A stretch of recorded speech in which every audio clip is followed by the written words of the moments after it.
तो born to be queen का next part start करते हैं। पर नेक्स्ट पार्ट स्टार्ट करने से पहले प्लीज़ चैनल को लाइक और सब्सक्राइब कर दीजिएगा।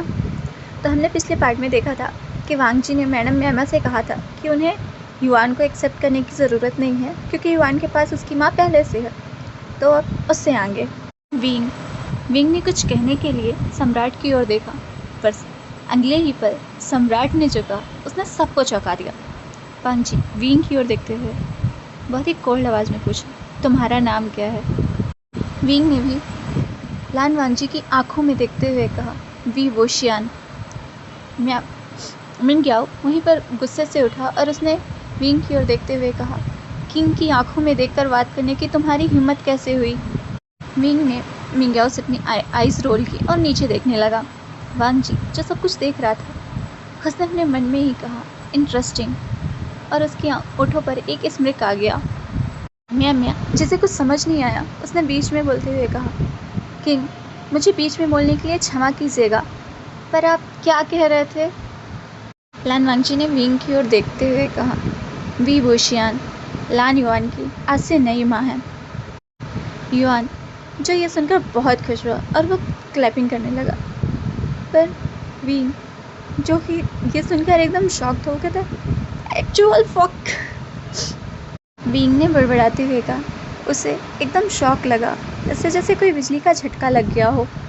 विंग जैसे खुद के लिए ही बुरा महसूस हो रहा था, वो खुद से कह रहा था, ये क्या बकवास है, एक नौकर होना अच्छा है, लेकिन एक माँ, गॉड आप मेरे साथ खेल रहे हो।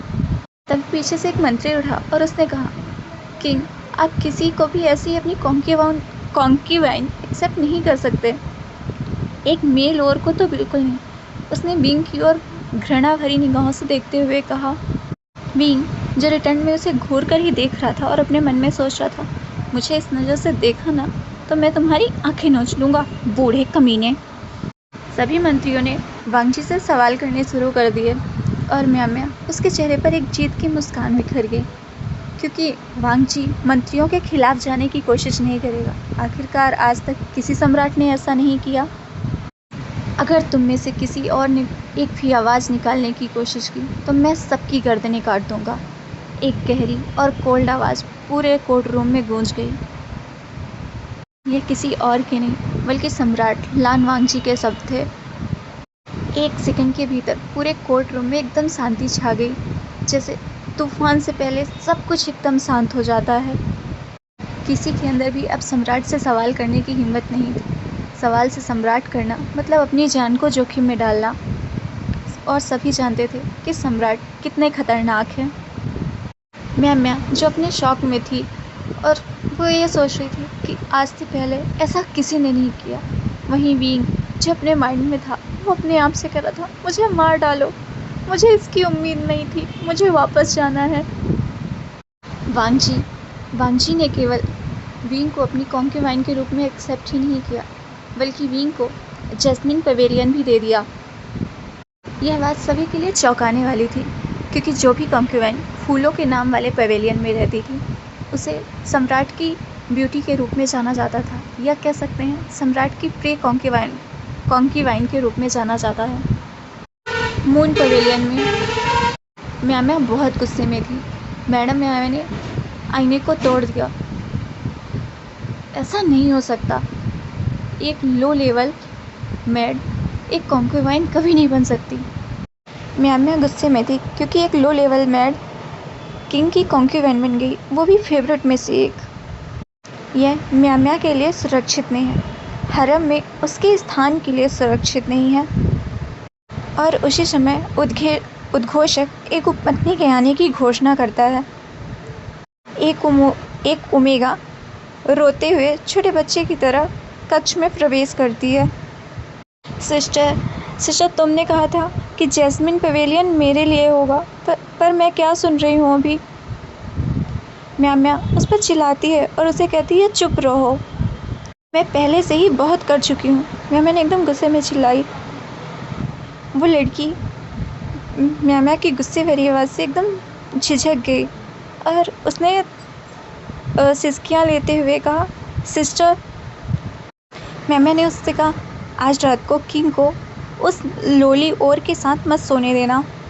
मैं बीमार हूँ, इसलिए मैं कुर्सी पर ज़्यादा देर बैठ नहीं सकती। पर याद रहे, आज रात किंग के साथ तुम्हें सोना है। उस लोली और को किंग के साथ सोने में सक्सेस मत होने देना। वह कंकेवैन यस सिस्टर बोलकर वहाँ से चली जाती है। अब हम जैस्मिन पवेलियन का देखते हैं। विंग युआन के साथ जैस्मिन पवेलियन पर स्थानांतरित हो रहा था। युआन, जो बहुत उत्साहित था, वह बाहर सब कुछ देख रहा था क्योंकि आज से पहले उसे इतना आरामदायक कभी नहीं महसूस हुआ। लान युआन तो बहुत खुश था, पर विंग नहीं। उसने कभी ऐसा सोचा ही नहीं था कि वह किंग की कॉन्क्यूवाइन बनेगा। विंग, जो काफ़ी डरा हुआ था और इधर से उधर घूम रहा था, वो बस यही सोचे जा रहा था, ये नहीं हो सकता, ये बिल्कुल नहीं हो सकता। मुझे वापस जाना होगा, वापस जाने के लिए मुझे मरना होगा। तभी विंग की नज़र पास की रखी टेबल पर जाती है। उस पर विंग टेबल की ओर जाता है और उस पर से चाकू उठाता है। उस चाकू को अपनी कलाई पर रखता है और अपनी आंखें जोर से बंद करके उस चाकू को अपनी कलाई पर लगाने ही वाला होता है। फिर वो चाकू को जोर से फेंकता है और कहता है, ओह शिट, इससे बहुत दर्द होगा। विंग मरने के लिए बेवकूफ़ाना भरे तरीके सोच ही रहा था। तभी उसके कक्ष में एक गार्ड आता है। विंग उस गार्ड को देखकर शॉक हो जाता है और वो हिचकिचाते हुए बोलता है, शुयांग। विंग, मैंने जब से ये आवाज़ सुनी है मैं पागल हो गया हूँ। तुम उस किंग की कॉन्क्यूवाइन बनने के हाँ कैसे कर सकते हो, जिसने हमारी राजकुमारी को मार डाला।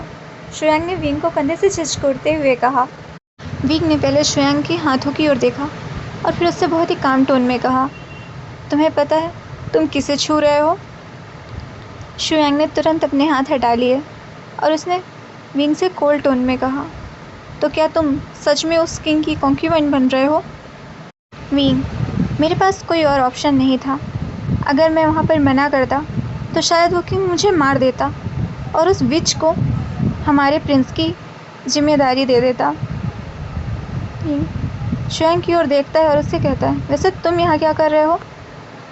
बधाई हो कॉन्क्यूवाइन विंग, आज से मैं आपका सेवक हूँ। शुयांग ने मुस्कुराकर कहा। विंग उसे वियर्ड लुक से देख रहा था क्योंकि शाहजहान को विंग की यादों से जितना पता चला था, शुयांग और विंग एक अल्फ़ा और ओमेगा भाई बहन की तरह थे और वो एक साथ राजकुमारी यानी की सेवा करते थे।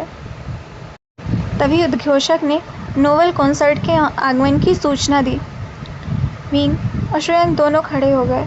उन्होंने मिंग्याओ को झुककर प्रणाम किया। मिंग्याओ ने दोनों को अपना सर उठाने के लिए कहा, ऊपर करने के लिए कहा।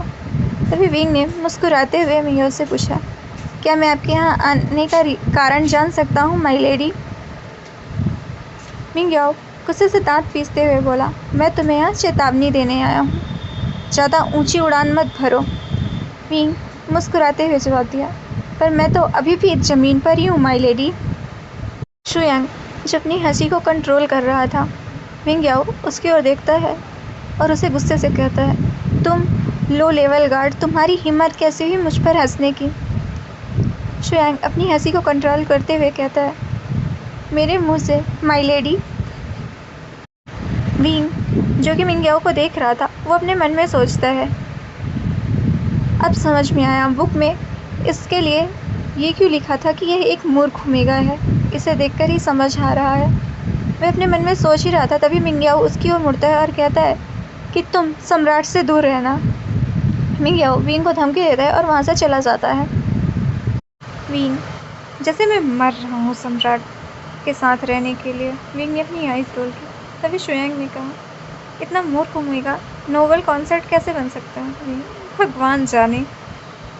विंग और शुयांग दोनों ही कुशन पर बैठे हुए थे और दोनों के ही दिमाग में अलग अलग विचार चल रहे थे।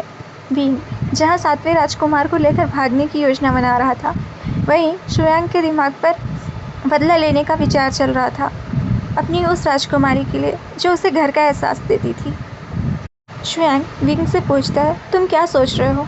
विंग, मैं योर हाइनेस के साथ खेलने के बारे में सोच रहा हूँ। शुयांग गुस्से से उसकी ओर देखते हुए कहता है, सीरियसली? तुम मजाक तो नहीं कर रहे हो ना? हमारी राजकुमारी ये नहीं चाहती थी। हमारी राजकुमारी चाहती थी कि हमारे प्रिंस को रॉयल फैमिली में सही स्थान मिले। विंग केयरलेसली ही जवाब देता है, तुम एक मरे हुए इंसान के बारे में बात क्यों कर रहे हो? श्रेयांक कोल्ड नज़र से विंग की ओर देखता है और कहता है, तुमने कभी सोचा है हमारी राजकुमारी ने तुम्हारे लिए जो भी किया है? विंग कुछ नहीं बोल पाया, वो शांत हो गया। विंग के दिमाग में लेडी एनली की सारी तस्वीरें एक साथ घूम गई। जान को पता चला अगर लेडी एनली नहीं होती तो विंग बहुत पहले ही मर चुका होता या फिर एक सेक्स वर्कर बन गया होता। राजकुमारी एनली ही थी जिसने विंग की जान बचाई और उसे एक परिवार का एहसास दिलाया, उसकी परवाह की। विंग सर नीचे करके धीरे आवाज़ में कहता है, मैं नहीं जानता मुझे क्या करना चाहिए। श्रेयांक कुशन से खड़ा होते हुए कहता है, विंग अगर मैं तुम्हारी जगह होता तो रॉयल्स फैमिली में राजकुमार का स्थान सुरक्षित करता, ना कि उसे लेकर भागने के बारे में सोचता। मैं दावे के साथ कह सकता हूँ अगर तुम राजकुमार को लेकर यहाँ से भाग भी गए तो सम्राट तुम्हें पकड़ लेंगे और रॉयल ब्लड को लेकर भागने के जुर्म में तुम्हें मृत्युदंड की सज़ा होगी और हमारे प्रिंस को रॉयल फैमिली में कभी भी सही स्थान और उचित शक्ति नहीं मिलेगी। विंग धीरे आवाज़ में कहता है, तुम सही हो। अगर कोई शाही सदस्य के साथ सम्राट के ऊंचे अधिकारियों के बिना जानकारी के बिना महल से भागने की कोशिश करता है तो उस व्यक्ति को मृत्युदंड की सज़ा दी जाती है या फिर आजीवन कारावास, फिर चाहे वो व्यक्ति कोई भी हो, कितना भी बूढ़ा क्यों ना हो। शाम के समय विंग आईने के सामने बैठा अपने आप को देख रहा था और दो नौकरानियाँ उसके बाल और चेहरे पर मेकअप कर रही थी, उसे सजा रही थी जो खुद को ही देखे जा रहा था। उसे इतनी खूबसूरती से कभी नहीं सजाया गया, पिछले जन्म में भी नहीं। विंग अपने आप को देखते हुए सवाल किया, क्या मैं खूबसूरत लग रहा हूँ? आपकी खूबसूरती मैडम म्यामा की खूबसूरती को भी पार कर रही है, एक नौकरानी ने मुस्कुराते हुए जवाब दिया, जिसका नाम एंगशी है। विंग खुद को मुस्कुराहट के साथ आईने में देख रहा था। नौकरानियाँ विंग को बहुत ही खूबसूरत तैयार कर रही थी। उन्हें पता था कि आज रात सम्राट विंग से मिलने आएंगे और हो सकता है उनके बीच में सेक्स भी हो, पर विंग तैयार नहीं था। वह डरा हुआ था। वह सोच रहा था उसे अपनी योजना में बदलाव करना होगा। ऐसा नहीं था कि वह सम्राट को स्वीकार नहीं करना चाहता था, पर उसके डरने की वजह कुछ और ही थी। विंग जो अपने मन में सोच रहा था, सम्राट ने आज से पहले बहुत से लोगों के साथ सेक्स किया, क्या पता उसे एड्स हुआ तो? बिल्कुल नहीं। उसने अपनी नौकरानी से कहा कि जाए और गार्ड श्रेयांक को बुलाकर लाए। नौकरानी ने जाकर गार्ड श्रेयांक को सूचना दी। श्रेयांक अंदर आया तो विंग की खूबसूरती देखकर दंग रह गया। उसने विंग को मुस्कुराते हुए बो किया और विंग से पूछा, तुमने मुझे अंदर बुलाया? विंग श्रेयांक की ओर देखता है और कहता है कि जाके सम्राट को सूचित करो कि मैं अपने पीरियड्स में हूँ, मैं सम्राट की सेवा नहीं कर पाऊँगा। नौकरानी जो कुछ बोलना चाहती थी वो कुछ बोलते उससे पहले विंग ने उसे क्लियर किया कि वो चुप रहे। नौकरानी ने एक आह भरते हुए कहा, पर आप अपने वैसे दिनों में नहीं हैं। श्रेयांक विंग की ओर देखते हुए पूछा, तुम क्या कहना चाहते हो? विंग ने कोल्ड टोन में कहा, यह किसी को मत बताना। एंगशी ने हाँ में अपना सिर हिलाया। जल्दी यह बात वांग जी के कानों तक पहुंच गई। वांग जी को यह खबर मिली। वह इस चीज़ से संतुष्ट नहीं था। लान पवेलियन में वांग जी गुस्से से अपने गाल को ही काट रहा था। वह जियांगचिंग की ओर देखता है और उससे कहता है, इसने मेरा मूड खराब कर दिया। जियांगचिंग वांग जी की ओर सर झुकाता है और कहता है, तो क्या मैं आज के लिए किसी और कॉन्क्यूवाइन को तैयार रहने के लिए कहूँ? वांग जी उसकी ओर कोल्ड नज़रों से देखता है और कहता है, कोई ज़रूरत नहीं है, आज रात मैं अकेले रहना चाहता हूँ। जियांगचिंग सिर्फ नोट करता है। लान पवेलियन में वांग जी अपने स्टडी रूम में बैठा कुछ डॉक्यूमेंट पढ़ रहा था। तभी उद्घोषक कॉन्क्यूवाइन किंशु के आने की घोषणा करता है। किंशु बहुत ही एलिगेंट तरीके से अंदर आती है और सम्राट को वो करती है। वांग जी बहुत ही सॉफ्ट तरीके से किंशु से कहता है, तुम इतनी रात में यहाँ क्या कर रही हो? किंसु चारों ओर देखती है और अपने मन में सोचती है, मेरी जगह यहाँ कोई भी नहीं ले सकता। कई कॉन्क्यूवाइन के पतन का कारण यही है कि वह भूल जाती हैं कि सम्राट किसी एक का नहीं हो सकता, वह हर किसी का है।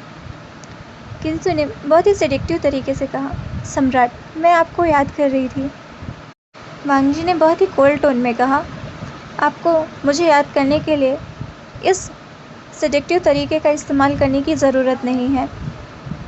किंसु ने घबराहट के साथ, सम्राट वो मैं। इससे पहले किंसु कुछ कह पाती, वांगजी किंसु को कोल्ड ग्लेयर करता है और कहता है, किंसु, मुझे आप इसीलिए पसंद है क्योंकि आप दूसरों के कार्य में हस्तक्षेप नहीं करती। आपको अच्छे से पता है कि आज रात मैं न्यू कॉन्क्यूवाइन के कक्ष में जाऊंगा, तो फिर आज रात आप यहाँ पर क्यों आई? किंसु किंग की ओर देखती है, फिर अपना सर नीचे झुकाते हुए कहती है, किंग, आई एम सॉरी। वांगजी उसे देख रहा था और उसके बाद कहता है, ठीक है, अब आप यहाँ से जा सकती हैं। किंसु कहती है, सम्राट वो, लेकिन तभी भी मतलब वांगजी स्ट्रिक्ट टोन में कहता है, गो। सम्राट के गो कहते ही किंसु अपनी मुठियाँ भेजते हुए वहाँ से चली गई। सम्राट ने आज से पहले उसे कभी मना नहीं किया था, तो आज क्यों मना किया? रात्रि के समय जैस्मिन पवेलियन में विंग 7वें राजकुमार के साथ बिस्तर पर सो रहा था, क्योंकि 7वें राजकुमार के लिए ये जगह नहीं थी। वे अकेले सोने से डर रहे थे। तभी किसी ने दरवाज़ा खटखटाया, जिससे विंग की नींद खुल गई। विंग के उठने से पहले ही नौकरानियों ने उठ गईं और उन्होंने दरवाज़ा खोला। नौकरानियाँ उसी कक्ष के दूसरे रूम में सोती थीं, जो विंग की सेवा करती थी। एंगशी ने जैसे ही दरवाज़ा खोला, वो सामने सम्राट को देखकर चौंक गई। उसने झुककर सम्राट को प्रणाम किया। विंग उसने जैसे ही सम्राट नाम सुना, वह उठकर अपने बिस्तर पर बैठ गया। वांगजी ने कहा और एंगशी को यहाँ से जाने के लिए कहा। एंगशी ने झुककर उसे किंग को प्रणाम किया और दरवाजे को बंद करके बाहर चली गई। किंग विंग की ओर आगे बढ़ गया। विंग ने उठकर सम्राट को प्रणाम किया और कोई दिलचस्पी न दिखाते हुए कहा, सम्राट, आप इतनी रात को यहाँ क्या कर रहे हैं? मैंने पहले ही संदेश भिजवा दिया था कि मैं आज रात आपकी सेवा नहीं कर सकता। विंग ने नीचे देखते हुए जवाब दिया। वांगजी ने विंग के गालों पर उंगलियां फेरते हुए कहा, तुम अलग हो। आमतौर पर कॉन्क्यूवाइन मुझे देखकर खुश हो जाती हैं। विंग सम्राट की ओर मुस्कुराकर देखते हुए कहा, मुझे ऐसे डिक की ज़रूरत नहीं है जो बहुत से लोगों के अंदर जा चुका हो। वांगजी विंग की इस तरह साफ बातों को सुनकर एकदम शॉक में चले गया। ओह हॉली शिट, शाहजहान, तुम अपनी जुबान पर कंट्रोल क्यों नहीं रख सकते? विंग अपने अंदर ही चिल्लाया। वांगजी गुस्से से विंग की जॉ को पकड़ लिया और कहा, तुम क्या बोल रहे हो? और विंग वांगजी से कहता है, अब आप एक अब्यूज़र की तरह बिहेव कर रहे हैं किंग। वांगजी अपने दांत पीसते हुए विंग को छोड़ने ही वाला था, फिर विंग की इतनी हिम्मत होगी कि उसने किंग का हाथ ही पकड़ लिया। तो चलिए गाइस, आज के लिए इतना ही। अब आप लोग मुझे ही बताइएगा कि विंग के साथ आगे क्या होगा। आखिरकार उसने सम्राट का हाथ पकड़ने की गलती की है। बाय बाय गाइस, मिलते हैं कल। प्लीज़ चैनल को सब्सक्राइब कर दीजिएगा और लाइक भी। Bye bye.